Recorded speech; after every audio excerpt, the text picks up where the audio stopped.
গুরু মশাই আমার পরে উঠল রাগ উঠোনে।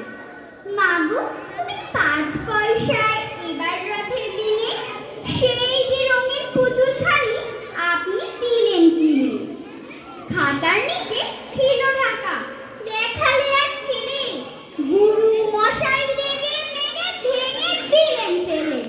বললে, তোর দিন রাত্রি কেবল যত খেলা, একটুও তোর মন বসে না পড়াশোনার বেলা।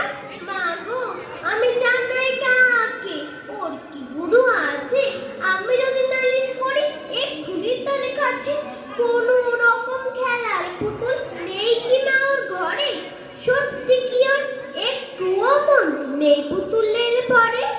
সকাল সাজে তাদের নিয়ে করতে গিয়ে খেলা, কোন পরে করেন নাকি কোনো রকম হেলা?